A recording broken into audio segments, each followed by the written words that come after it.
Hello दोस्तों, कैसे हो। तो फाइनली हम स्टार्ट करने जा रहे हैं हमारा एक बहुत इंपॉर्टेंट चैप्टर 12th क्लास का पी ब्लॉक एलिमेंट्स। और शुरुआत हम करेंगे ग्रुप 15 के साथ। ग्रुप 15। सर पी ब्लॉक के अंदर ग्रुप 15? हाँ, याद करो, एक बार पीरियोडिक टेबल पे थोड़ी नजर मारो। तो पहला ग्रुप होता है ग्रुप 1, हे, ली, ना, की, रब, से, फरियाद। दूसरा ग्रुप क्या होता है? दूसरा ग्रुप होता है बेटा, मांगे, कार, स्कूटर, बाप, राजी, वाह सर भगवान ऐसा पिताजी सबको दे।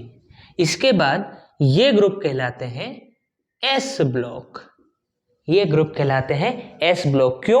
क्योंकि इनका जो फाइनल इलेक्ट्रॉन रहता है, जो वैलेंस इलेक्ट्रॉन रहता है, वो जाता है एस सबशेल के अंदर। जैसे मैं हाइड्रोजन की बात करूं तो हाइड्रोजन की इलेक्ट्रॉनिक कॉन्फ़िगरेशन क्या हो जाती है? 1s1। लिथियम की बात करें तो 1s2 2s1। सोडियम की बात करें तो 1s2 2s2 2p6 3s1।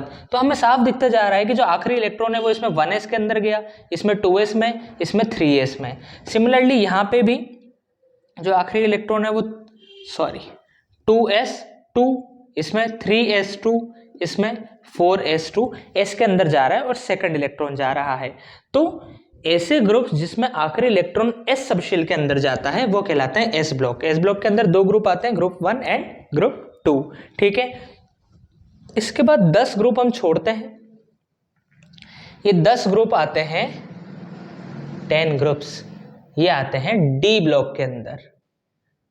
Group 3 से लेके ग्रुप 12 तक, ग्रुप 3 से लेके ग्रुप 12 तक आते हैं डी ब्लॉक के अंदर। इनके जो लास्ट इलेक्ट्रॉन है, वैलेंस इलेक्ट्रॉन, वो जाते हैं डी के अंदर। इसके बाद आ जाते हैं हम ग्रुप 13। ग्रुप 13 क्या होता है? बैंगन, आलू, गाजर, इन, थैला या फिर TH। ऐसे ही ग्रुप 14 क्या होता है? ग्रुप 14 होता है, थोड़ा पास दिखा देते हैं। ग्रुप 14 वो होता है केमिस्ट्री सर गिव्स सन की प्रॉब्लम्स, या फिर काशी गए संत प्रभु, जैसे तुम्हें याद रखना। इसके बाद ग्रुप 15। ग्रुप 15 क्या हो जाता है? न्यूजीलैंड, पाकिस्तान, ऑस्ट्रेलिया सब बेईमान। देखो, नेपाल अपना पड़ोसी देश है, अच्छा देश है, उसे बेईमान नहीं बोलेंगे, न्यूजीलैंड को बोलेंगे। न्यूजीलैंड, पाकिस्तान, ऑस्ट्रेलिया सब बेईमान। तो होता क्या है, ग्रुप 13 से लेके ग्रुप 18 तक, ग्रुप 13 से लेके ग्रुप 18 तक इनके जो आखिरी इलेक्ट्रॉन्स होते हैं वो जाते हैं पी के अंदर। जैसे ग्रुप 13 की बात करें तो इसमें जाती है कॉन्फ़िगरेशन P1, इसमें P2, इसमें P3 और इसके अंदर P6। तो P1 से लेके P6, जैसे इसके अंदर थी ना S1, इसके अंदर S2, तो इसमें आखिरी इलेक्ट्रॉन P1 में है, इसमें P2 मतलब सेकंड P सबशेल में 2 इलेक्ट्रॉन, इसमें P सबशेल में 3, इसमें P सबशेल में 6 इलेक्ट्रॉन। क्लियर है बात? सर 6 4 क्यों दिखा रहे हो? 6 इलेक्ट्रॉन। ठीक है, तो एस ब्लॉक और ग्रुप 13 14 हम स्टडी कर चुके हैं 11th में, इसीलिए पी ब्लॉक के अंदर ग्रुप आते हैं 13 से लेके 18, और 13 14 हम स्टडी कर चुके हैं 11th में। स्टार्ट हम करेंगे 12th की ग्रुप 15 से लेके ग्रुप 18 तक के एलिमेंट्स। एक एक करके सारे ग्रुप देखेंगे। तो शुरुआत हम कर रहे हैं ग्रुप 15 से। आई होप पूरी कहानी समझ में आई होगी। ठीक है, तो ग्रुप 15 में कौन कौन से एलिमेंट है? न्यूजीलैंड, पाकिस्तान, ऑस्ट्रेलिया सब बेईमान, इनके बारे में बात करेंगे। ठीक है, चाहो तो इस बात को नोट कर लो, जिन बच्चों को आज तक ये बात नहीं पता थी कि अच्छा ऐसा कुछ होता है क्या, तो उन्हें जरूर नोट करनी चाहिए। बहुत सबसे बेसिक कंसेप्ट है। क्यों P block, S block, D block in सब चीज़ों में डिवाइड हुए हैं पीरियोडिक टेबल। ठीक है, अब शुरुआत करते हैं। हाँ सर, आखिरकार हम शुरुआत करने जा रहे हैं केमिस्ट्री के सबसे महानतम चैप्टर पी ब्लॉक। हाँ भाई हाँ, सबसे महान है, सबसे महान है, बिल्कुल है। क्यों सर? क्योंकि इसका वेटेज सबसे ज़्यादा है तुम्हारी इनऑर्गेनिक केमिस्ट्री के चैप्टर्स के अंदर, और काफ़ी खतरनाक चैप्टरों में से एक माना जाता है। सर डरा रहे हो आप तो? अरे डराने की बात नहीं है, अच्छा चैप्टर है। देखो होता क्या है कि इसके अंदर फैक्ट्स ज़्यादा है। फैक्ट्स ज़्यादा है इन द सेंस छोटी छोटी बातें उनके पीछे रीज़न है, रिएक्शंस हैं जो हमें लर्न रखनी पड़ेगी। लेकिन एक बात मैं तुम्हें बता दूं कि ये चैप्टर सबसे ज़्यादा स्कोरिंग चैप्टर है। सबसे ज़्यादा स्कोरिंग चैप्टर क्यों है? क्योंकि इसमें से जो क्वेश्चन आते हैं, स्पेशली इनऑर्गेनिक केमिस्ट्री की मैं बात करूँ, इनमें जो क्वेश्चन आते हैं वो डायरेक्ट एप्लीकेशन वाले आते हैं। इनमें ज़्यादा दिमाग नहीं लगाना है, क्वेश्चन देखा हाँ ये तो आता है लगा दिया, ज़्यादा माइंड वाइंड अप्लाई नहीं करना है। इसलिए जो नोट्स में लिख रहे हैं वैसा का वैसा नोट करो, उसे दिमाग में रखो, समझो, डाउट आए कमेंट्स में बताओ और ख़त्म खेल। क्लियर है बात? चलो फिर ग्रुप 15 एलिमेंट्स के अंदर आते हैं न्यूजीलैंड, पाकिस्तान, ऑस्ट्रेलिया, सब बेईमान। इसका नाम है नाइट्रोजन, इसका नाम है फॉस्फोरस, और ध्यान से सुनना बहुत मज़ा आएगा। इसका नाम है आर्सेनिक, सब कुछ समझ में आएगा। इसका नाम है एंटीमनी। सर एसबी एंटीमनी मिलता ही नहीं कहीं से, क्या करें अब, क्या करें अब? तो एसबी है एंटीमनी। क्या है? एंटीमनी। नाइट्रोजन के अगर मैं इलेक्ट्रॉनिक कॉन्फ़िगरेशन लिखूं तो नाइट्रोजन का क्या हो जाता है? 7 हो जाता है एटॉमिक नंबर। तो क्या हो जाएगी? 1s2 2s2 2p3। फॉस्फोरस की लिखें तो फॉस्फोरस का हो जाता है 15, 1s2 2s2 2p6 3s2 3p3 होगा 15, 6 4 10 और 5 15। तो हमें ये बात नजर आ रही है। क्या नजर आ रहा है? सर मुझे तो कुछ भी नजर नहीं आ रहा है। आ रहा है भाई, देखो 2s2 2p3 3s2 3p3, यानी कि इधर वाली की क्या होगी? सर इसकी हो जाएगी 4s2 4p3, ऐसे इसकी क्या हो जाएगी? 5s2 5p3, और इसकी क्या हो जाएगी? 6s2 6p3।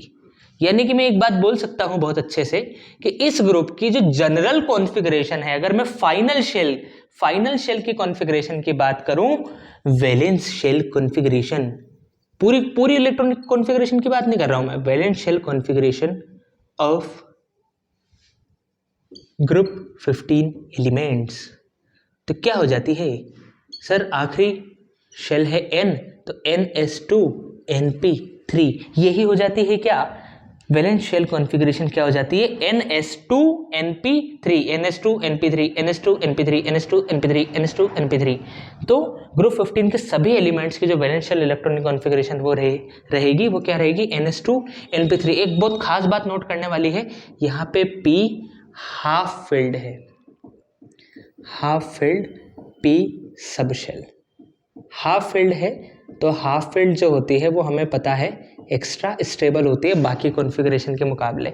दो ही तो कॉन्फ़िगरेशन ज़्यादा स्टेबल होती है, हाफ फिल्ड और फुल फिल्ड। तो यहाँ पे हमें दिख रहा है कि जो p सब शेल है वो हाफ फिल्ड है, तो एक्स्ट्रा स्टेबल होती है। इसीलिए ग्रुप 15 के एलिमेंट्स थोड़े ज़्यादा स्टेबल होते हैं, एक्स्ट्रा स्टेबल होते हैं।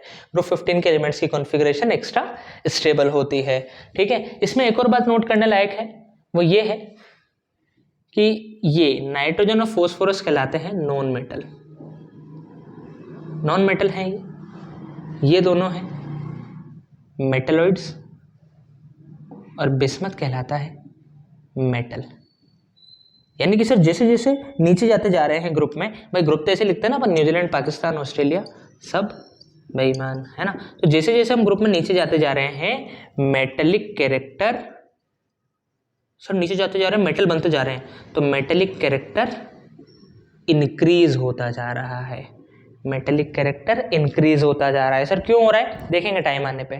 ठीक है, तो अभी के लिए ये बात लिखो, सबसे पहले ग्रुप 15 ये पूरी कहानी, नॉन मेटल, मेटेलिक कैरेक्टर ये, उसके बाद ये बात लिखो, और उसके बाद ये बात लिखो कि डाउन द ग्रुप जाने पे ऑन। चलो अच्छे से लिख लेते हैं इस बात को। हाँ सर क्यों बला टाल रहे हो? नहीं टालेंगे बला, बिल्कुल नहीं टालेंगे। पी ब्लॉक के साथ 1% भी समझौता नहीं करेंगे। On moving down the group, ठीक है, डाउन द ग्रुप का मतलब इस तरफ, डाउन द ग्रुप,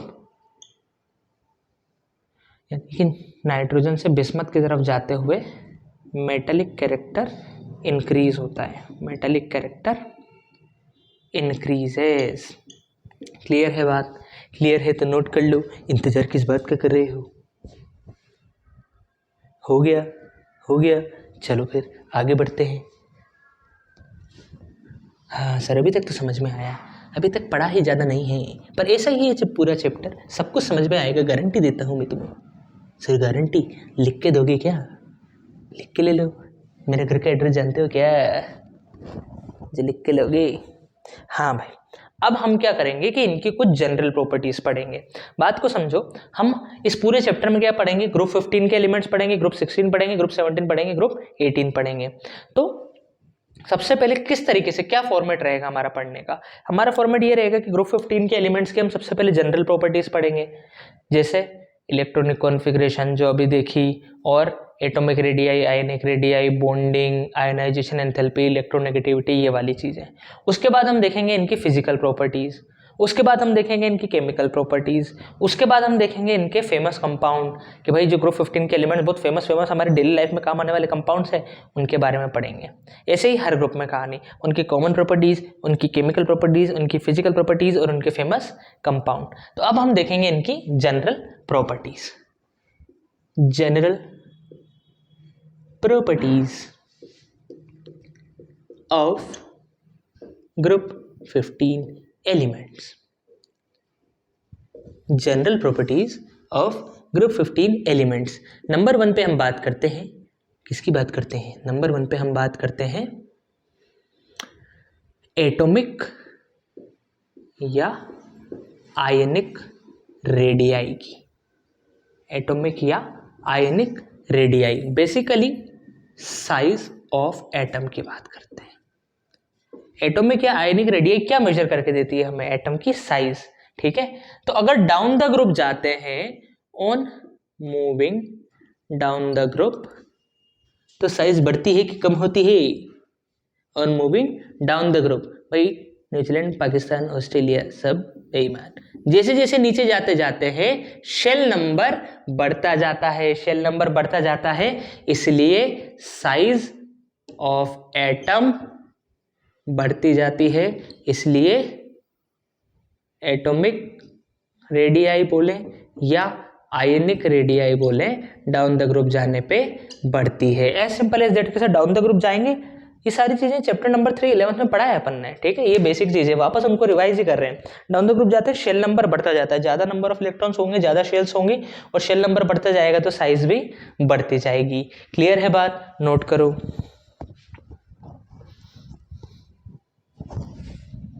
हो गया। लेकिन एक इसमें थोड़ी सी स्पेशल बात थी। स्पेशल बात क्या थी कि on moving from nitrogen to phosphorus, जब नाइट्रोजन से फॉस्फोरस की तरफ गए, there is a considerable increase in size. जब हम नाइट्रोजन से फॉस्फोरस की तरफ गए तो साइज में काफी कुछ इंक्रीज आया, but on moving from arsenic to bismuth, उसके बाद जब आगे जा रहे हैं, size does not increase much. भाई साइज बढ़ तो रही है लेकिन इतनी नहीं बढ़ रही है। नाइट्रोजन से फॉस्फोरस में जाने में तो बहुत ज्यादा साइज बढ़ जा रही है, लेकिन आर्सेनिक से बिस्मथ नीचे जाने पे इतनी साइज नहीं बढ़ रही है। ऐसा क्यों? ठीक है, ऐसा क्यों? तो इसका रीजन लिखेंगे।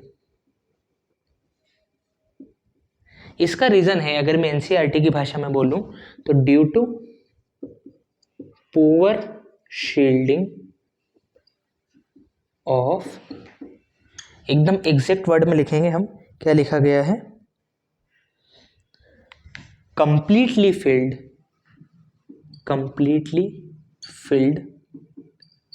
D and F orbitals. ठीक है, तो बात पहले समझो, पहले हो क्या रहा है वो समझो, फिर रीजन पे फोकस करेंगे। ठीक है, हुआ ये कि डाउन द ग्रुप जाने पे साइज बढ़ती है, सिंपल, लेकिन ऑब्जर्वेशन ये हुई कि नाइट्रोजन से फॉस्फोरस में जाने में काफी साइज बढ़ी, लेकिन इसके बाद जब हम नीचे जा रहे हैं तो इतनी साइज नहीं बढ़ रही है जितनी यहां से यहां बढ़ी थी। जैसे यहां से यहां बहुत ज्यादा साइज बढ़ गई, लेकिन यहां से यहां इतनी नहीं बढ़ रही है। ऐसा क्यों? ऐसा क्यों?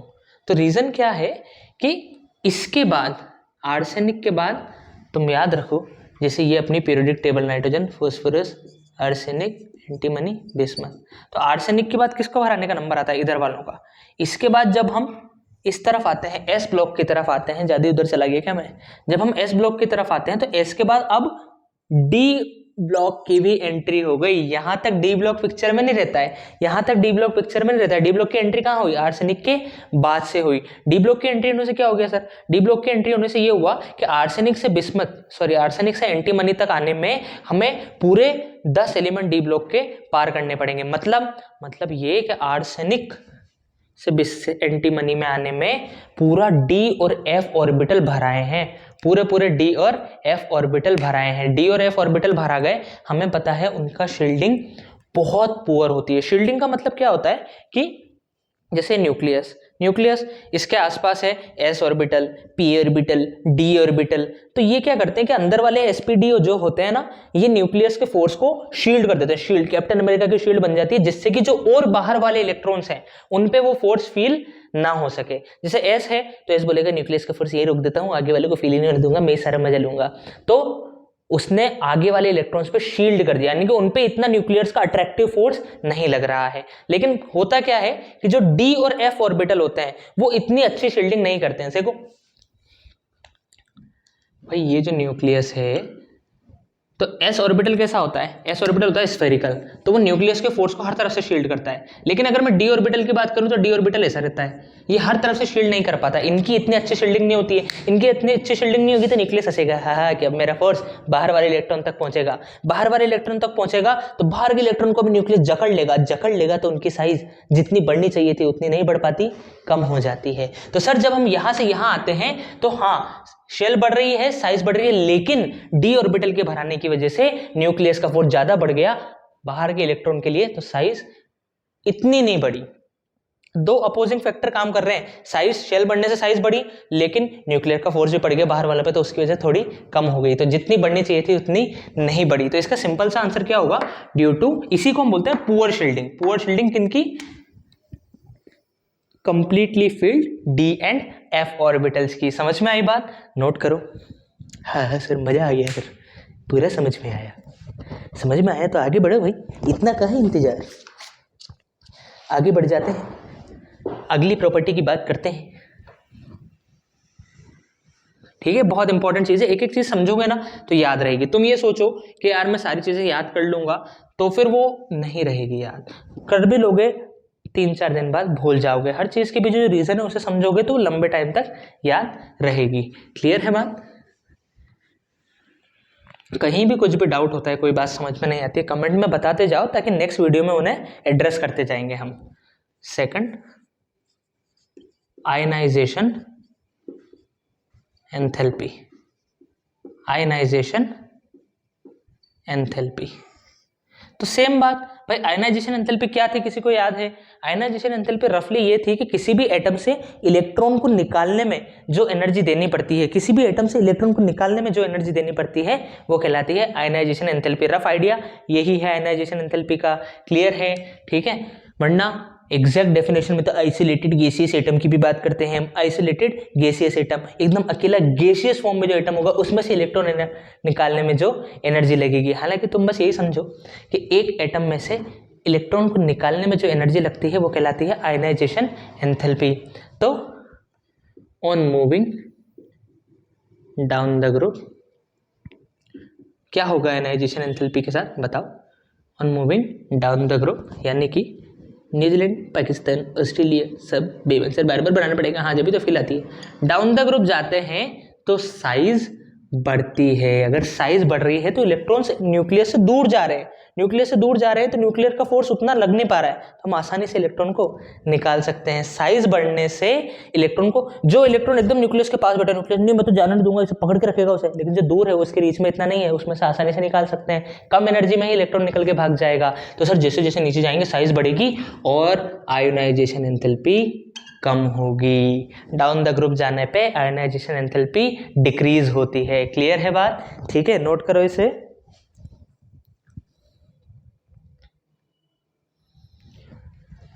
साइज बढ़ने की वजह से आयोनाइजेशन एंथैल्पी कम हो जाती है। अब इसमें एक बहुत बड़ा क्वेश्चन बनता है, एनसीईआरटी का क्वेश्चन है कि ionization enthalpy of group 15 elements is much higher than that of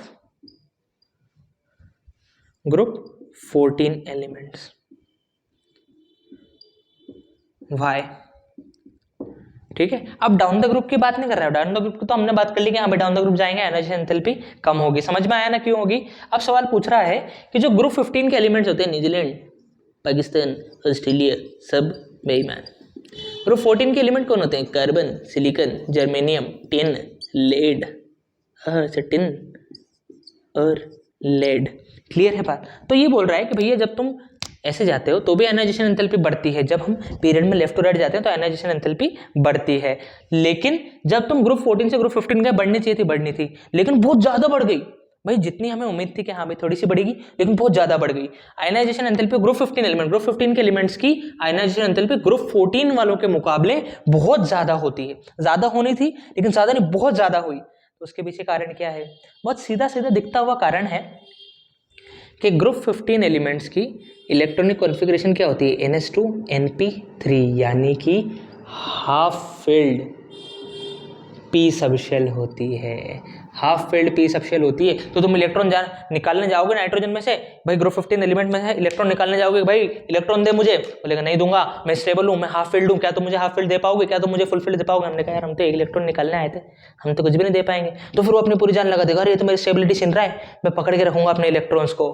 समझ में आई बात? वो हाफ फील्ड होते हैं। हाफ फील्ड है तो इलेक्ट्रॉन निकालने में रेजिस्ट करेगा क्योंकि उसकी स्टेबिलिटी लूज हो रही है।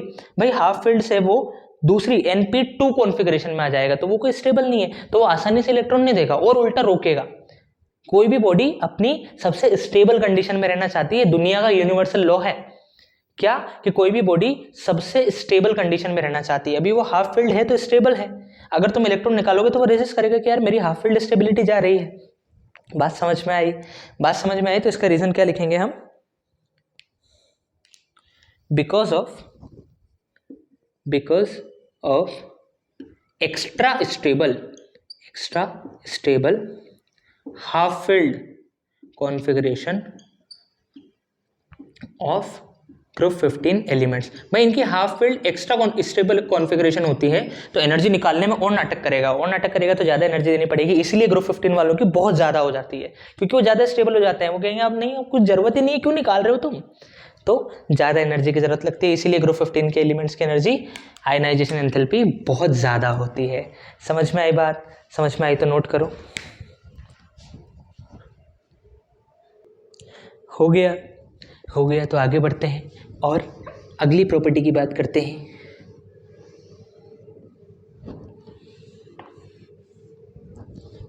फिर इसे क्यों नहीं मिटा रही? क्योंकि सब में एक जैसी ही बात करनी है। Metallic character down the group जाने पे मेटेलिक कैरेक्टर का क्या होगा? ठीक है, डाउन द ग्रुप जाएंगे तो आयनाइजेशन एंथैल्पी कम हो रही है। मेटल का कैरेक्टर क्या है? मेटल का कैरेक्टर ये होता है कि कितना इजीली वो इलेक्ट्रॉन्स को दे पा रहा है। ठीक है, इस बात को समझो, कितना फोन आया, कितना इजीली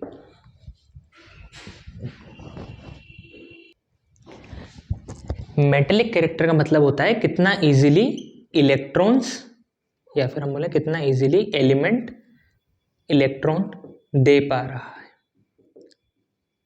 कितना इजीली वो इलेक्ट्रॉन्स दे पा रहा है। क्योंकि मेटल्स क्या होते हैं जो कि इजीली अपने इलेक्ट्रॉन्स को डोनेट कर पाते हैं। सोडियम, एक इलेक्ट्रॉन निकालो स्टेबल, हाँ सर नोबल गैस बन गया मैं, एक इलेक्ट्रॉन देते सही तो बहुत इजीली अपना इलेक्ट्रॉन दे देगा। यानी कि जितनी कम, दिस इंप्लाइज जितनी कम आयनाइजेशन एंथैल्पी उतना ज्यादा मेटेलिक कैरेक्टर, जितनी कम आयनाइजेशन एंथैल्पी उतना ज्यादा मेटेलिक कैरेक्टर। तो हमें पता है कि डाउन द ग्रुप जाने पे आयनाइजेशन एंथैल्पी कम होती है, इसका मतलब metallic character down the group जाने पे बढ़ेगा क्योंकि उतना इजीली इलेक्ट्रॉन वो दे देगा, उतना इजीली इलेक्ट्रॉन दे देगा। इसका मतलब क्या मैं बोल सकता हूँ, जो हमने सबसे पहले बोला था शुरुआत में कि ये दोनों नॉन मेटल होते हैं, ये मेटलेट होते हैं और ये मेटल। तो जैसे जैसे हम नीचे जाते जा रहे हैं मेटेलिक कैरेक्टर बढ़ता जा रहा है। क्लियर है बात?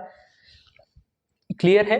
यहीं से मैं कमेंट कर सकता हूं नेक्स्ट प्रॉपर्टी पे, इलेक्ट्रोनेगेटिविटी। इलेक्ट्रोनेगेटिविटी पे भी हम यहीं से कमेंट कर सकते हैं, और वो क्या है कि डाउन द ग्रुप जाने पे, on moving down the group, भाई मेटेलिक कैरेक्टर बढ़ रहा है और मेटल क्या होता है, इलेक्ट्रोपॉजिटिव होते हैं। इलेक्ट्रोनेगेटिविटी क्या होता है, इलेक्ट्रोनेगेटिविटी होता है कि बॉन्ड में से इलेक्ट्रॉन्स को अपनी तरफ अट्रैक्ट करने की कैपेबिलिटी इज इलेक्ट्रोनेगेटिविटी की। भाई फॉर एग्जांपल नाइट्रोजन ने हाइड्रोजन के साथ बॉन्ड बनाया, अब इस शेयरिंग कोवेलेंट बॉन्ड के इलेक्ट्रॉन्स को नाइट्रोजन अपनी तरफ कितना अट्रैक्ट कर रहा है, दैट इज इलेक्ट्रोनेगेटिविटी।